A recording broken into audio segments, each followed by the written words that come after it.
हाँ जी, तो ये क्वेश्चन ज़रा ध्यान से देखिए, क्लास 10th का है और 2012 में एग्ज़ाम में आया हुआ क्वेश्चन है।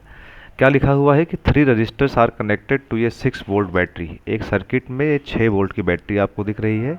इससे 3 रजिस्टर कनेक्टेड हैं, 8 ओम, 12 ओम और 7.2 ओम।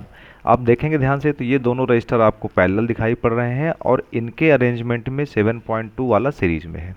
The equivalent resistance of the circuit निकालना है, मतलब इन तीनों को हटाकर एक रेजिस्टेंस कितना होना चाहिए वो निकालना है। Total current in the circuit, अगर ये तीनों मिल के इस सेल से कितना करंट बाहर खींचते हैं, करंट ड्रॉ करते हैं, ये हमें निकाल के देना है।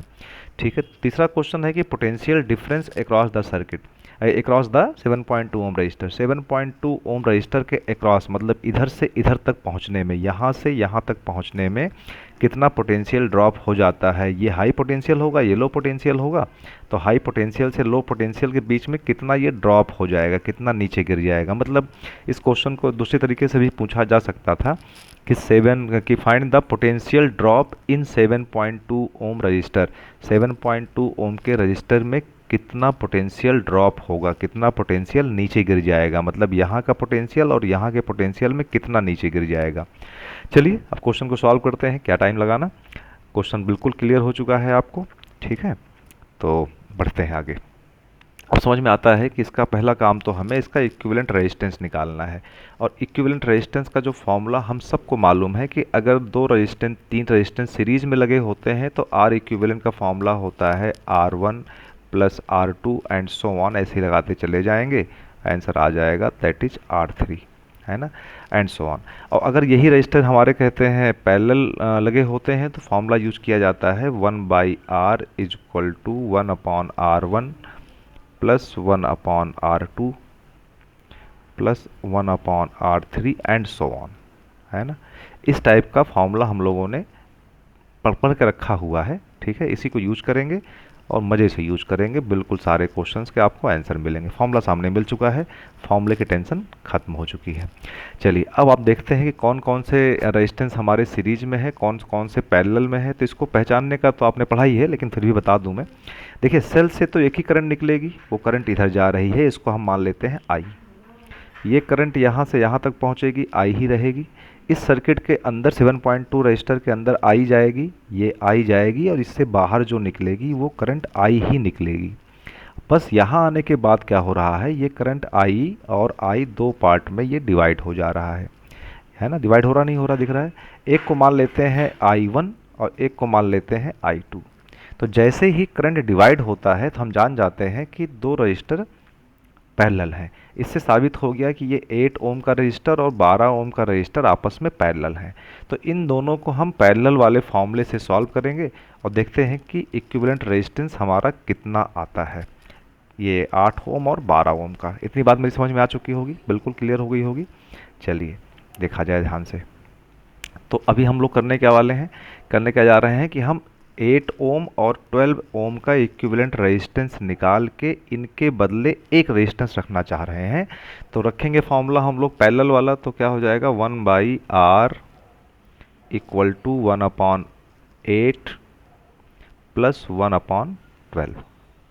जाहिर सी बात है एलसीएम लेंगे तो एलसीएम कितना आएगा 24, है ना।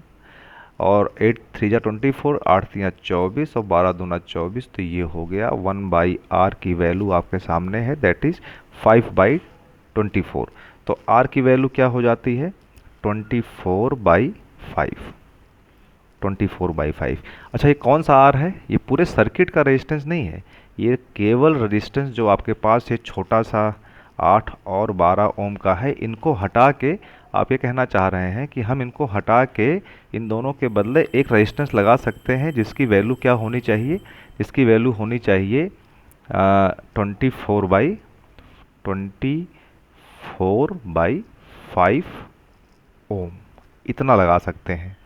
अब देखिए क्या समझ में आ रहा है, अब आपको ये समझ में आ रहा होगा कि 7.2 ओम का रेजिस्टेंस और 24/5 ओम का रेजिस्टेंस ये दोनों आपस में कैसे हो गए, सीरीज में हो गए। क्यों, क्योंकि जो करंट यहाँ से गुजरेगी वही करंट यहाँ आएगी और वही करंट निकल के 24/5 ओम में जाके यहाँ से बाहर आ जाएगी। इतनी बात समझ में आ गई, तो इसलिए दोनों सीरीज में हो गए। तो अगर हम इनको भी हटा के एक रेजिस्टेंस लगाना चाहते हैं तो उसका सिंपल सा तरीका क्या होना चाहिए कि हम 7.2 ओम और 24/5 ओम को सीरीज में ले लें। तो फॉर्मूला क्या लगाएंगे आर का, दैट इज 7.2 प्लस 24/5, 24/5। सॉल्व कर लें, कैसे भी कर लें, जैसे मैं इसको कर रहा हूँ, इसको 72/10 लिख दे रहा हूँ, है ना, और इसको लिख दे रहा हूँ 24/5। एलसीएम लेके क्लास 6 के बच्चे की तरह सॉल्व कर लेंगे। तो आर की वैल्यू मुझे उम्मीद है आपने कर लिया होगा, और आर की वैल्यू इससे आपको मिल जाएगी 12 ओम। बात समझ में आ गई ना, कोई बड़ा काम तो है नहीं, आपने रेजिस्टेंस निकाल के रख लिया। अब ये जो रेजिस्टेंस है, ये रेजिस्टेंस कितना हो गया, ये रेजिस्टेंस पूरे सर्किट का रेजिस्टेंस है। मतलब सब को हटा के अगर हम एक रेजिस्टेंस लगा दें, एक लगा दें, तो वो कितना होना चाहिए, 12 ओम का होना चाहिए, 12 ओम का होना चाहिए। मतलब अगर इस इतने बड़े फिगर को हटा के हम चाहें तो एक फिगर बना सकते हैं, और वो फिगर कैसा दिखना चाहिए, फिर वो फिगर ऐसे दिखेगा कि भाई एक रेजिस्टेंस लगा दीजिए ऐसे ऐसे करके, और एक सेल लगा दीजिए 6 वोल्ट का। ये दोनों फिगर, दोनों सर्किट आपस में इक्विवेलेंट हैं। ये 12 ओम का है और ये 6 वोल्ट का है ना। तो पहला क्वेश्चन का आंसर तो आ गया। पहला क्वेश्चन का आंसर क्या आ चुका है, सबको दिख रहा है ना। पहला क्वेश्चन का आंसर तो ये है, ये जो आंसर आया पहले क्वेश्चन का पार्ट का आंसर आ चुका है। दूसरा क्वेश्चन क्या कह रहा है कि हमें बताइए कि करंट कितना निकलेगा पूरे सर्किट से, और सेल से कितना करंट खींचा जाएगा। तो सेल से तो करंट इंडिविजुअल रजिस्टर के लिए निकलेगा नहीं, 12 वोल्ट 12 ओम का जो रेजिस्टेंस आया है इसके लिए करंट निकलेगा। तो अगर इसमें हम लोग ओम्स लॉ लगाते हैं, V = IR, है ना, यही तरीका है। ये R कौन सा है, R इक्विवेलेंट वाला है। तो V की वैल्यू हो गई 6, और I हमें कैलकुलेट करना है। I का मतलब समझ रहे हैं ना, ये वाला I, यहाँ पे जो I है वही I निकल के वही I यहाँ से ऐसे करके इसके अंदर आ जाएगा, ठीक है ना। तो I हमें कैलकुलेट करना है, और R की वैल्यू कितनी है, 12। तो I की वैल्यू क्या दिखाई पड़ रही है, 6/12, है ना, 6/12। और आंसर आ गया I की वैल्यू 1/2 हो जाएगा, मतलब 0.05 एम्पियर हो गया। ये वाला आंसर भी आ गया भाई, ठीक है ना, इसमें कोई समस्या तो इसमें भी नहीं आई, ठीक, ओके। चलिए देखिए, जल्दी जल्दी आंसर आना शुरू हो गए, इसको यहाँ रख देते हैं। एक आंसर आपके पास और आ गया है, चिंता की बात खत्म हो चुकी है, ठीक है, ये आंसर अपने पास आ चुका है, ठीक है। अच्छा, अब तीसरा पार्ट क्या कहता है, potential difference across 7.2 ohm register. 7.2 ohm register को ध्यान से अगर देखिएगा, कहाँ पे दिखाई पड़ेगा, अब वो आपको देखने के लिए फिर से यहीं जाना पड़ेगा, ये वाले फिगर में, ये फिगर दिख रहा है ना, इस फिगर में देखिए ध्यान से, ठीक है। करंट मिल चुकी है, करंट कितनी अपने पास आ चुकी है, करंट आ चुका है 0.5 एम्पियर। मतलब जो यहाँ से करंट निकलेगी वो कितनी निकलेगी, 0.5 एम्पियर। यही करंट जाएगी इसमें, यही करंट अंदर जाएगी 7.2 ओम के, और यही करंट 7.2 ओम से बाहर निकलेगी। मतलब 7.2 ओम में करंट कितना जा रहा है, तो साफ साफ दिख रहा है कि जा रहा है 0.5 एम्पियर, है ना, ठीक है। और 0.5 एम्पियर करंट जा रहा है, और रेजिस्टेंस कितना है, 7.2 ओम। तो ये सिर्फ इतने पार्ट की अगर बात करें, तो ये जो भी कुछ होगा, 7.2 ओम का बल्ब होगा, हीटर होगा, फैन होगा, कुछ भी मान लो, तो कितना पोटेंशियल खर्चा कर देगा। खर्चा कैसे कर देगा, तो हम ये समझें कि भाई एक रेजिस्टेंस है जिसका वैल्यू है 7.2 ओम, इसमें से करंट गुजर रही है, इधर से देखिए, ये करंट गुजरी यहाँ से और ये बाहर निकली।